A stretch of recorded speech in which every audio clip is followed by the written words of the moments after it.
नमः संस्कृताय। संस्कृत ज्ञान चैनल में आपका हार्दिक स्वागत है। मैं राधा चतुर्वेदी आज आपको इस वीडियो में जो पाठ 3 पहले जिसका के अनुवाद करा चुकी हूँ, उस पाठ का हिंदी अर्थ बता चुकी हूँ, आज उसी पाठ का अभ्यास कार्य कराने जा रही हूँ। देखते हैं प्रश्न नंबर 1।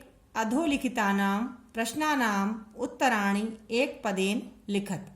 यानी कि अधोलिखित का मतलब समझ लीजिए कि नीचे लिखे हुए प्रश्नानाम माने प्रश्नों के, उत्तराणी माने उत्तर, एक पदेन लिखत यानी एक पद में लिखो। वन वर्ड आंसर लिखना है यहाँ पर।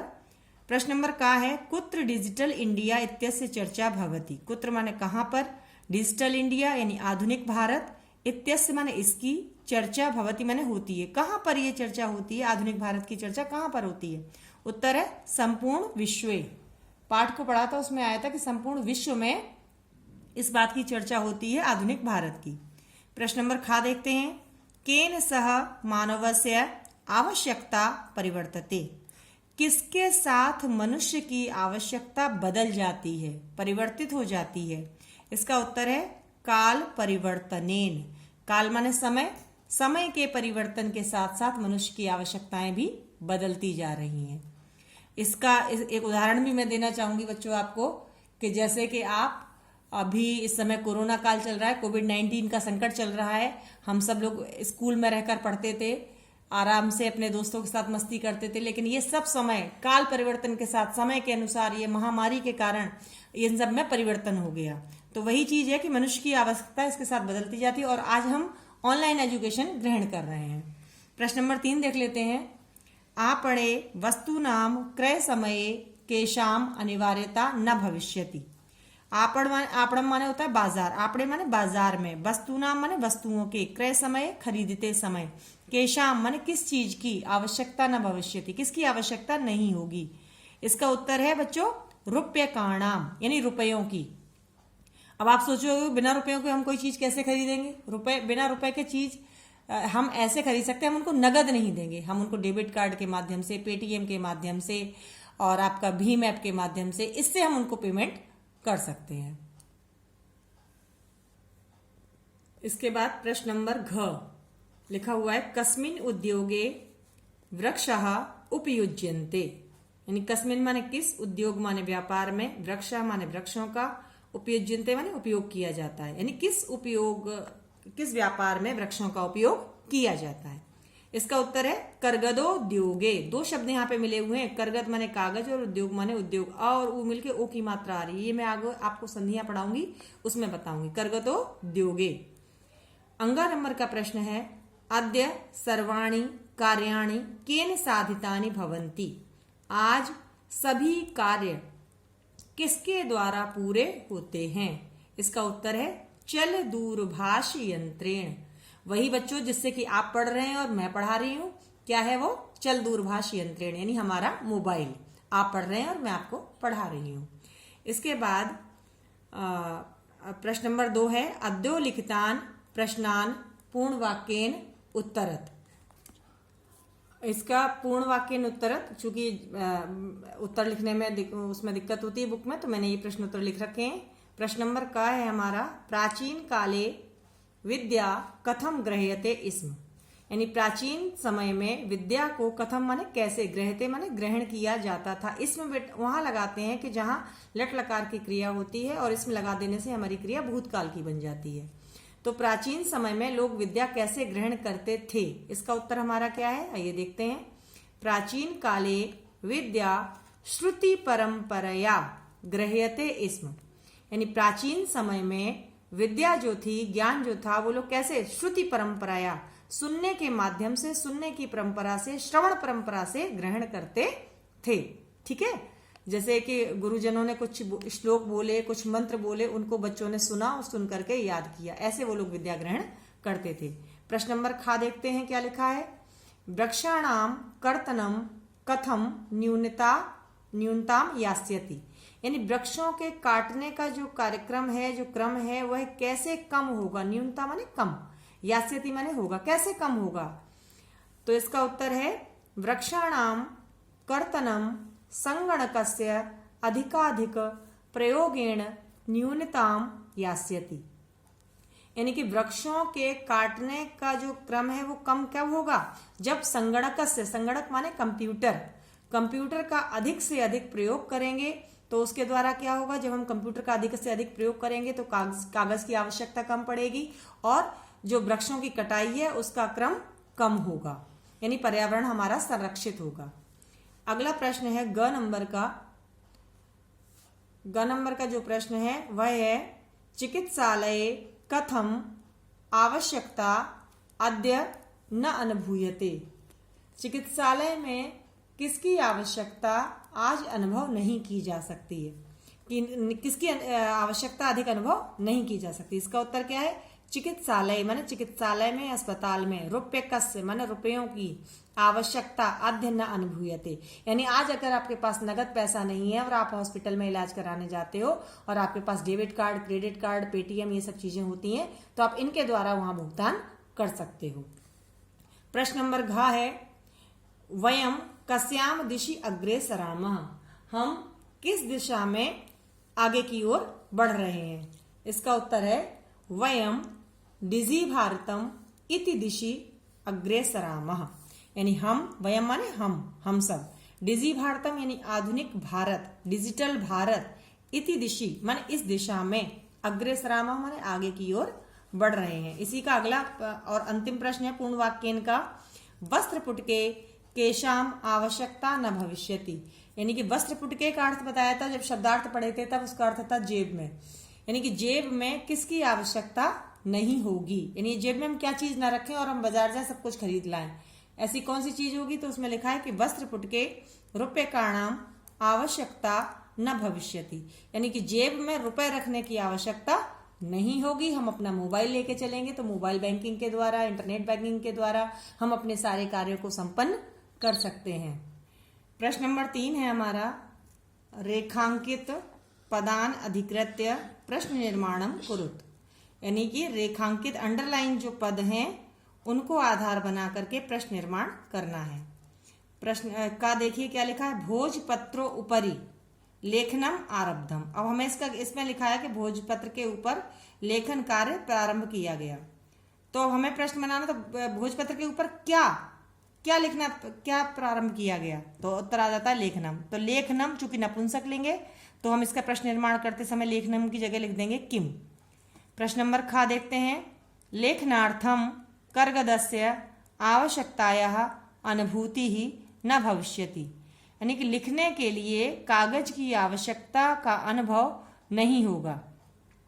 तो लिखने के लिए किसका अनुभव नहीं होगा, तो यहाँ कर्गदस्य चूंकि षष्ठी विभक्ति है तो किम शब्द का षष्ठी विभक्ति एक वचन में हमारा जो शब्द रूप बनेगा वो बनेगा कस्य, तो कर्गदस्य की जगह आ जाएगा कस्य। अब प्रश्न बनेगा लेखनार्थम कस्य आवश्यकता अनुभूति न भविष्यति। प्रश्न नंबर 3 देखिएगा, विश्राम गृहेषु कक्षम सुनिश्चितम भवेत, यानी कि विश्राम घर में, धर्मशालाओं में कक्ष सुनिश्चित जो है वो होने चाहिए। तो क्या सुनिश्चित होने चाहिए, तो विश्राम गृहेषु की जगह हमारा सप्तमी विभक्ति के बहुवचन बनता है केशु, गृहेषु लिखा है तो क्या बन जाएगा केशु, केशु कक्षम सुनिश्चितम भवेत, यानी किसके द्वारा कक्षों को सुनिश्चित किया जाएगा।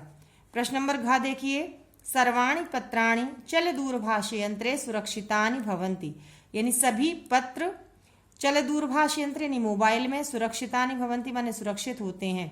अब प्रश्न निर्माण करना है तो प्रश्न क्या बनेगा, सभी पत्र किस में सुरक्षित होते हैं, तो किस में, सप्तमी विभक्ति का में यंत्र है तो कस्मिन आ जाएगा एक वचन में, यानी सर्वाणि पत्राणि कस्मिन सुरक्षितानि भवन्ति। अंगा नंबर का प्रश्न है, वयम उपचारार्थम चिकित्सालयम गच्छामः, यानी हम उपचार के लिए यानी चिकित्सा के लिए अस्पतालों में जाते हैं। तो अब प्रश्न बनाना है कि हम किस लिए चिकित्सालय में जाते हैं, तो क्या बनेगा कि हम उपचार के लिए, किमार्थम किसके लिए, किम आर्थम किसके लिए चिकित्सालय में जाते हैं। और हाँ, प्रश्न निर्माण में करते समय आप प्रश्नवाचक चिन्ह अवश्य ही बनाते जाएंगे। अब देखिए अगला है हमारा प्रश्न नंबर 4, उदाहरणम अनुसृत्य विशेष्य मेलनम कुरुत, यानी उदाहरण के अनुसार विशेषण और विशेष्य का मिलान करिए। एक उदाहरण दिया गया यथा जैसे विशेषण और विशेष्य दिया गया है, संपूर्णे और भारते, ठीक है। अच्छा, विशेषण और विशेष्य जो होता है वो क्या होता है कि जो जिसकी विशेषता बताई जाती है वह हमारा विशेष्य होता है, और विशेष की जिन शब्दों के द्वारा विशेषता बताई जाती है वो हमारे विशेषण होते हैं। देखिएगा, क लिखा हुआ है मौखिकम, खा मनोगता, ग टंकिता, और घ यहाँ पे लिखा हुआ है महान, और अंगा नंबर पे लिखा हुआ है मुद्रा विहीना।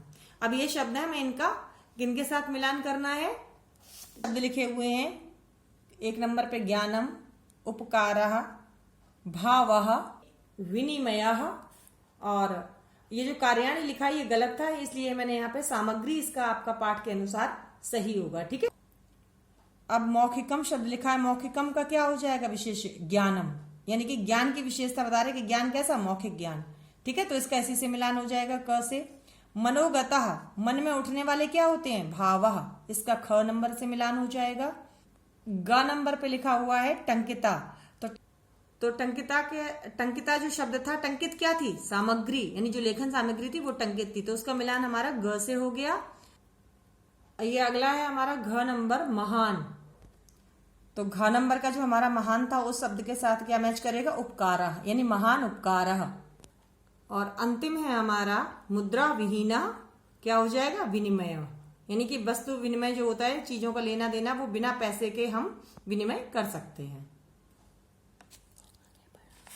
और इसके बाद में हम देखते हैं अपना अगला प्रश्न है 5, अधोलिखित पदयोः संधिम कृत्वा लिखत। अधोलिखित नीचे लिखे पदों की संधि करके लिखिए। तो आइए देखते हैं, पदस्य प्लस अस्य, यानी पदस्य और अस्य, इसका मिला के क्या हो जाएगा, पदस्यास्य। दूसरा है तालपत्र उपरी, तो आ और उ मिल रहे हैं, ओ की मात्रा आ जाएगी तो क्या हो जाएगा, तालपत्रोपरि। अगला है च और अतिष्ठत, दो शब्द हैं, और च के साथ भी आ है, अ के साथ भी आए, तो मिला के आ की मात्रा आ जाएगी चातिष्ठत। करगत और उद्योग, आ और उ मिल रहे हैं, ओ की मात्रा आ जाएगी तो क्या बन जाएगा, करगदोद्योगे। क्रय और अर्थम, दो शब्द हैं, क्रय माने खरीदना, अर्थम माने पैसा, क्रयार्थम माने खरीदने के लिए धन, तो अ और अ मिलके आ की मात्रा क्रयार्थम। दीर्घ स्वर संधि है जो मैं पढ़ा चुकी हूं अपने पिछले वीडियो में। इति धन अनयोः, ई और अ मिलके या हो जाता है, यण संधि है, ये मैं आगे आपका वीडियो बनाऊंगी इसके लिए। इत्यनयोः। अगला शब्द है उपचार और अर्थम, अ और अ मिल रहा है, ये दीर्घ स्वर संधि है, तो क्या बन जाएगा, उपचारार्थम। प्रश्न नंबर 6 है, उदाहरणम अनुसृत्य अधोलिखितेन पदेन लघु वाक्यम निर्माणम कुरुत, यानी कि उदाहरण के अनुसार नीचे लिखे हुए पद का लघु वाक्य निर्माण, यानी सेंटेंस बनाने हैं हमें संस्कृत में। एक शब्द यहाँ दिया गया है जिज्ञासा, उदाहरण के लिए, और क्या लिखा है, मम मनसि वैज्ञानिका नाम विषय जिज्ञासा अस्ति, मेरे मन में वैज्ञानिक विषयों के लिए जिज्ञासा है। ऐसे हमने सेंटेंस बना लिया। एक शब्द दिया गया है यहाँ आवश्यकता, आपके पाठ में भी आया था, उसी के अनुसार हमने वहां से वाक्य बना लिया। अद्य तु लेखनार्थम करगदस्य आवश्यकता न आस्ति, आजकल तो लिखने के लिए कागज की आवश्यकता नहीं होती। आप लोग भी वीडियो देख रहे होते, अपने कोई प्रश्न पूछने होते तो आप टाइप कर देते हो मोबाइल में ही, और आपकी बात टीचर तक पहुंच जाती है बिना कागज का प्रयोग किए हुए। ठीक है। अगला है सामग्री शब्द है, सामग्री शब्द का हमें वाक्य बनाना है, तो क्या है, टंकिता सामग्री अधुना न्यूना एव प्राप्यते, यानी टंकित की हुई, टाइपराइटर के द्वारा टाइप की गई जो सामग्री है लिखित, वो आजकल कम मात्रा में ही प्राप्त होती है, बहुत कम देखने को मिलती है, क्योंकि आजकल कंप्यूटर का जमाना आ गया तो टाइपराइटर का प्रयोग कम होता है। अगला शब्द है हमारा, पद है क्या, पर्यावरण सुरक्षा, तो इसके लिए हमारा वाक्य क्या बनेगा, वृक्षेभ्यः पर्यावरण सुरक्षा भवति, वृक्षों से पर्यावरण की सुरक्षा होती है। घ नंबर का हमारा शब्द है विश्राम गृहम, तो जनः तीर्थेषु विश्राम गृहम अन्वेषयन्ति, यानी लोग तीर्थ स्थानों में विश्राम घर को ढूंढते हैं या खोजते हैं।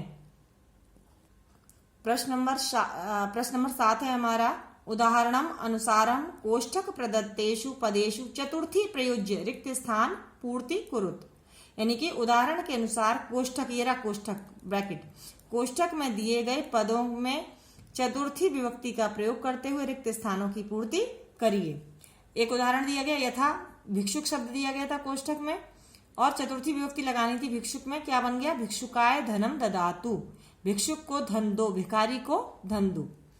अब ऐसे ही यहाँ पे क नंबर का कोष्ठक में दिया हुआ शब्द छात्र है। छात्र अकारांत पुल्लिंग शब्द है। मैं इसके पहले बालक के शब्द रूप भी मैंने बनाए हैं अपने पिछले वीडियो में, आप वहां से भी देख सकते हैं चतुर्थी विभक्ति का प्रयोग। तो बालक का बालकाय बनाता, छात्र का क्या बनेगा, छात्राय, छात्राय पुस्तकम देही। ख नंबर है अहम, निर्धन शब्द है कोष्ठक में, निर्धन में चतुर्थी लगाएंगे, ये भी अकारांत शब्द है हमारा, तो निर्धनाय, अहम निर्धनाय वस्त्राणि ददामी, मैं निर्धन के लिए वस्त्र देता हूं। अगला शब्द कोष्ठक में दिया गया है लता, ये आकारांत पुल्लिंग शब्द है, स्त्रीलिंग शब्द है, क्षमा कीजिएगा, आकारांत स्त्रीलिंग शब्द है लता। तो इसका हमारा रूप बनेगा चतुर्थी में लतायै, पठनम रोचते, यानी लता को पढ़ना अच्छा लगता है। अंगा नंबर पे क्या लिखा हुआ है, कोष्ठक का शब्द है सुरेश, रमेशः सुरेशाय अलम, यानी रमेश सुरेश के लिए पर्याप्त है। च नंबर पे दिया गया अध्यापक शब्द है, इसमें चतुर्थी लगानी है। ये सब अकारांत पुल्लिंग शब्द है। अध्यापक का बनेगा अध्यापकाय, अध्यापकाय नमः। तो इसी के साथ हमने आज आपको डिजी भारतम जो है उसका अभ्यास कार्य पूर्ण कराया है। मिलते हैं अगले वीडियो के साथ, तब तक अपना ध्यान रखिए, सुरक्षित रहिए, घर पे रहिए। नमः संस्कृताय।